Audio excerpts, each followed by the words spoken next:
The wind tore across the frozen plains of Arcturus 9 like a living thing, a biting predator that clawed at exposed skin and rattled the bones beneath. I struggled forward, boots crunching through crusted snow, my breath forming clouds that vanished almost as quickly as they appeared. The temperature readout on my suit blinked warnings in red, and I mumbled to myself about the genius who decided that exploring uncharted glacial zones without extra heaters was a reasonable experiment. Somewhere in the distance, ice cliffs glimmered like jagged glass under the pale twin suns, their edges threatening to collapse with a single misstep. I thought about turning back, then a faint movement in the snow caught my eye. It was subtle at first. A twitch, a flicker of color, something unnatural against the endless white. I squinted, feeling a cold panic creeping in alongside curiosity. As I drew closer, my pulse quickened. There, half buried in snow, lay a small figure motionless. Her skin was pale with frost, and her long ears, pointed and delicate, twitched weakly. Her hair, silver in the faint sunlight, was frozen against her face. The sight made me stop dead, realizing instantly that this was no ordinary traveler or wildlife anomaly. She was an alien, clearly sentient, and on the brink of death. I cursed under my breath and shuffled forward, the snow sucking at my boots like it didn't want me to succeed. My first thought was the obvious: don't freeze yourself trying to save her. My second thought, far less logical, was, she looks like a character from one of those galactic stories I read as a kid.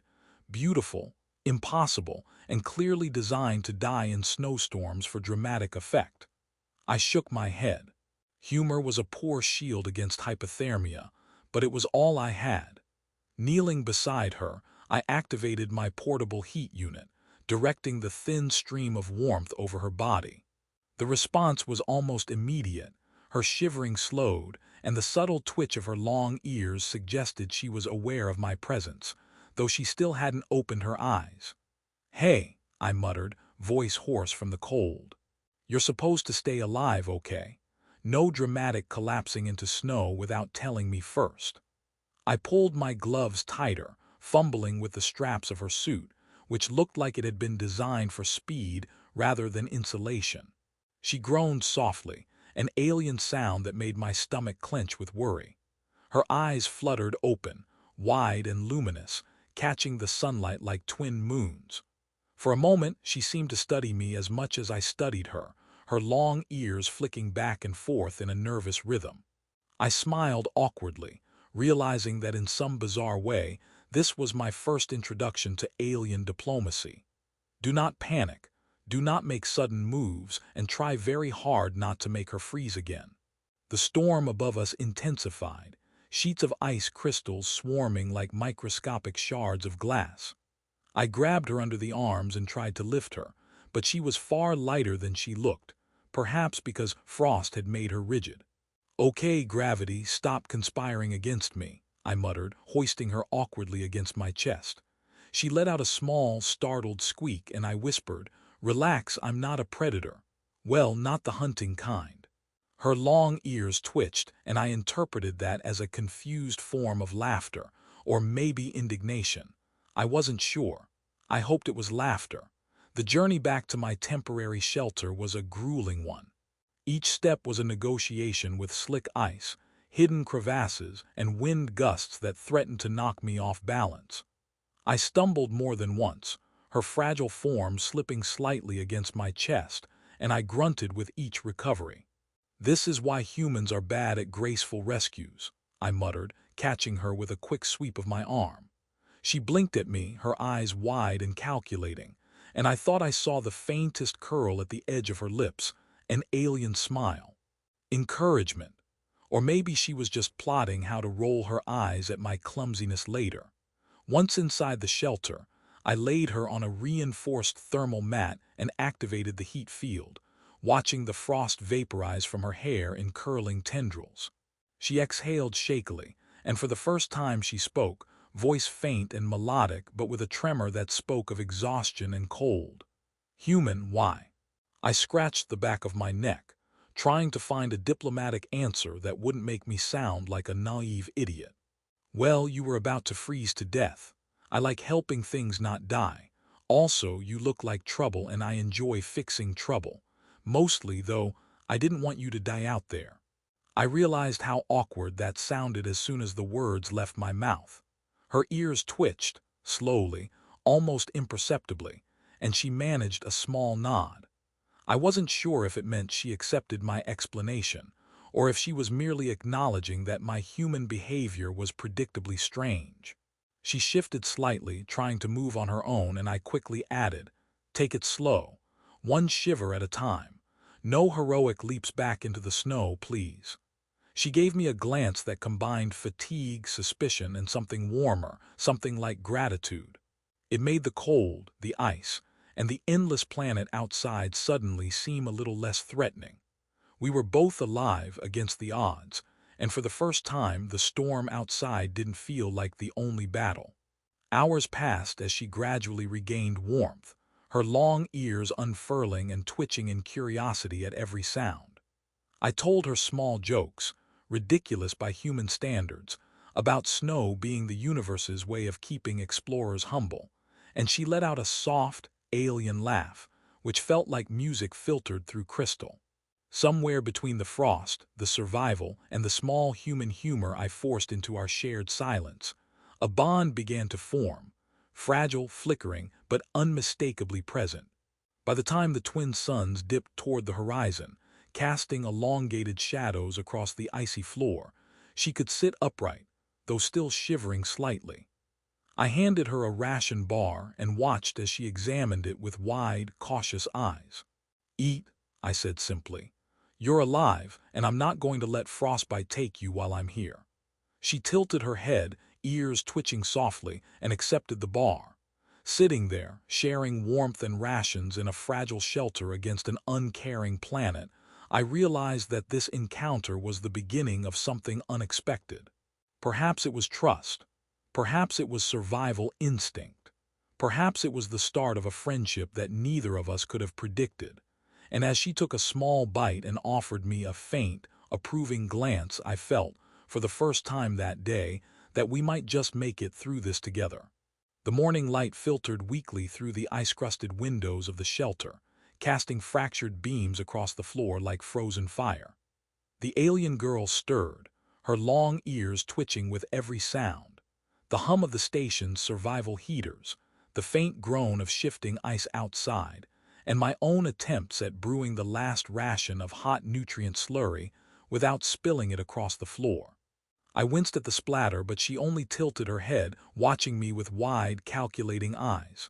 "Human," she said finally, voice hoarse but stronger, "you talk too much." I grinned sheepishly. "It's a survival tactic.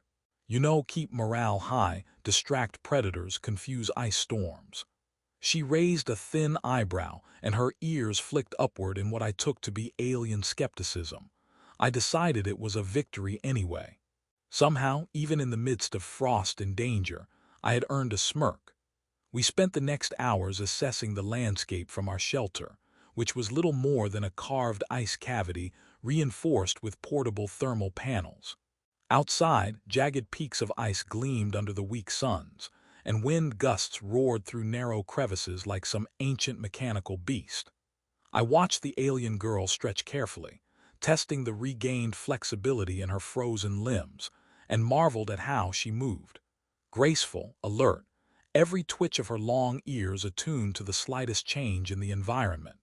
Survival here demanded sharpness, and she had it in spades, even if frost had tried to rob her of it. "Okay," I said finally. "Today we need a plan.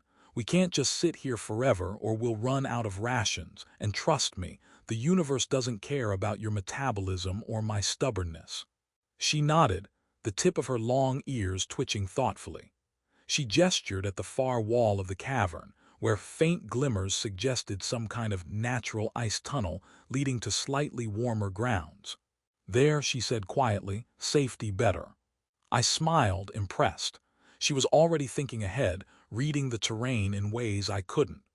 "Lead the way," I said, and immediately regretted it when the floor beneath us creaked ominously. She paused, ears flicking sharply, and I half jumped back, muttering, Not a trap, probably. She allowed a small, almost imperceptible laugh, one of those alien sounds that is equal parts curiosity and amusement, before stepping forward confidently. I followed, trying to mimic her careful movements but mostly resembling a clumsy, overgrown snow hare. The tunnel turned out to be a blessing. It shielded us from the worst of the wind and revealed patches of ice thin enough to slide across, but not so treacherous as to swallow us whole.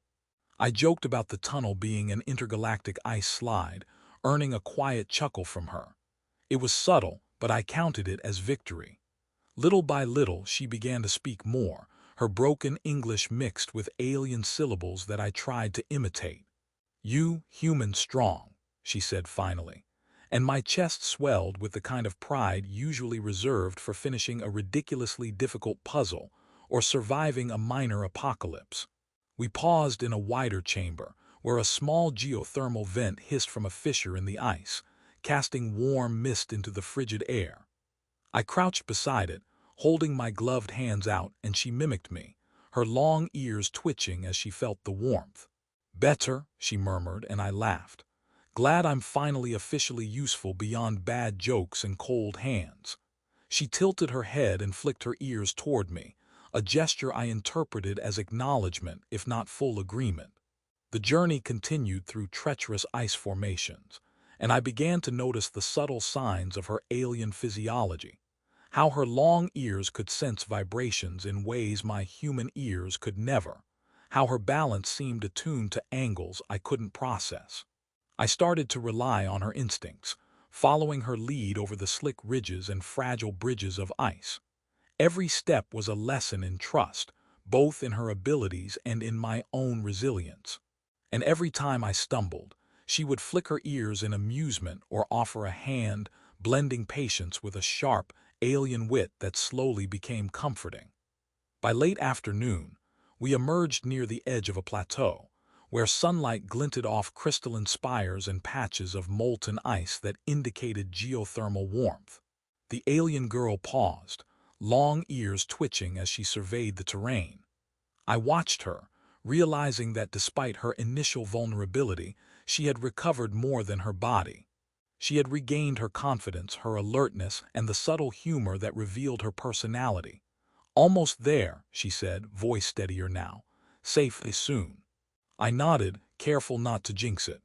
"And then we can argue about which one of us has better survival skills." She gave a small laugh, tossing a glimmer of ice at me, which I caught poorly and slipped on, landing in a snowdrift with a muffled grunt. She extended a hand and I took it, pulling myself up, our laughter echoing faintly across the icy plateau.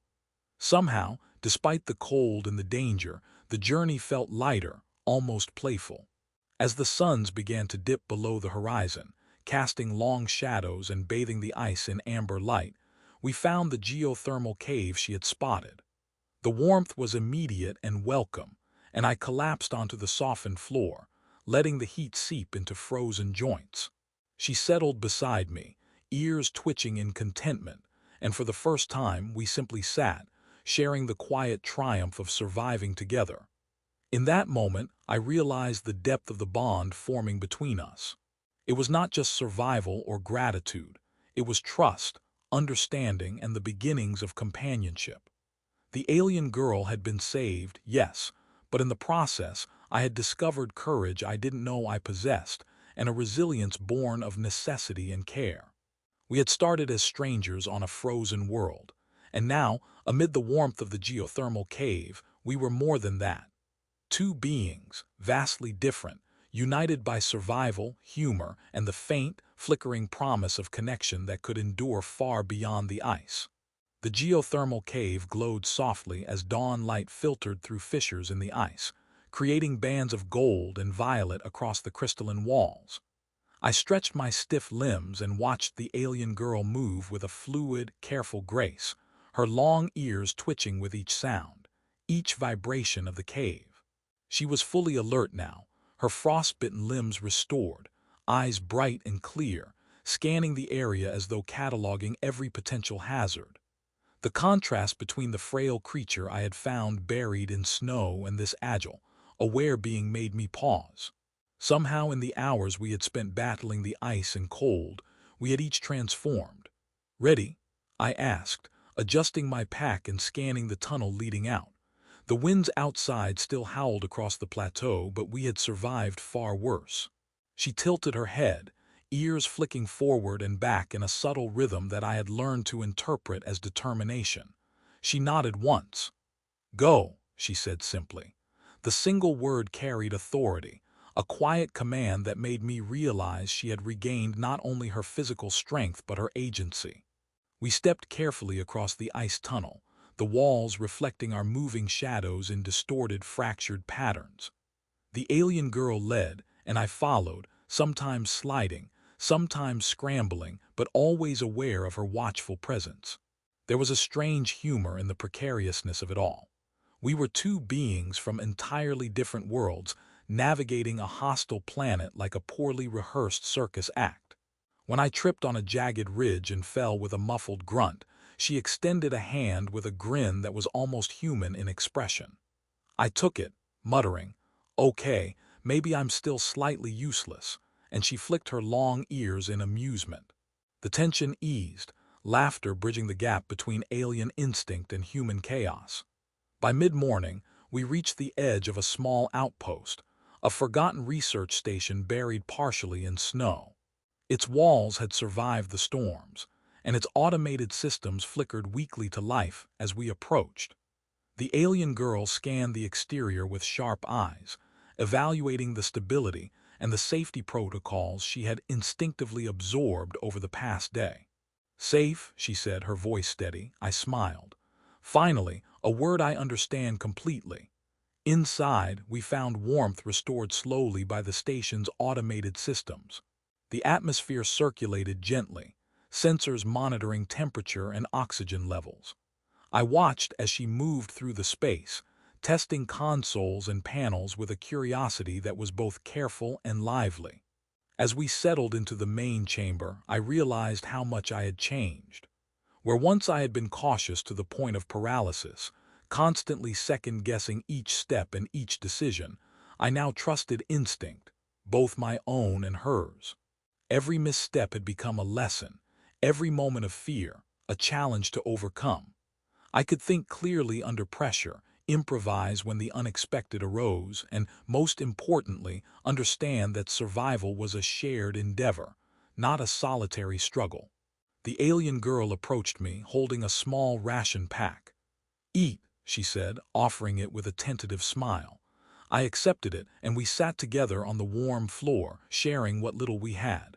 The atmosphere was quiet but comfortable, a profound silence that carried the weight of our shared experience. I glanced at her, noting the way her ears flicked at every ambient noise, her eyes scanning but no longer panicked. She had learned to trust me, as I had learned to trust both myself and her. We spoke in bursts of broken language and gestures, a mix of alien syllables and halting English, filling the silence with humor and stories of improbable survival. I joked about the snowstorm being the universe's way of ensuring we appreciated warmth, and she laughed softly, a sound like wind chimes caught in ice. It was ridiculous, awkward, and utterly human, or at least a human-alien hybrid of experience. The laughter marked the final layer of our bond, transforming the necessity of survival into the beginnings of friendship and mutual respect. Outside, the twin suns rose higher, illuminating the frozen landscape and casting sparkling light across the ice. I stood near the entrance of the station, looking at the endless expanse that had nearly claimed us both. The alien girl joined me, ears twitching forward in anticipation. "Future," she said simply. I nodded, understanding perfectly. The challenges had not ended, the planet was still harsh, but we were prepared together. As we began planning the next steps, routes, supplies, and contingency measures, I realized the profound change in myself. I was no longer a solitary human struggling against alien odds. I was a companion, a protector, and a trusted partner. The alien girl, once on the brink of death, had become an ally, a teacher, and a friend. Together, we were capable of facing not just the planet's perils, but the vast unknowns that awaited in the galaxy beyond. The warmth of the station, the flicker of shared laughter, and the unspoken understanding between us created a quiet, unshakable bond. We had survived, yes, but more importantly, we had grown. I had discovered courage and resourcefulness I never knew I possessed, and she had learned to trust and rely on another being from an entirely different world. As we stood together, scanning the horizon, it was clear. Our journey was only beginning, and whatever challenges awaited, we would meet them side by side, stronger and wiser for having faced the cold and the unknown together.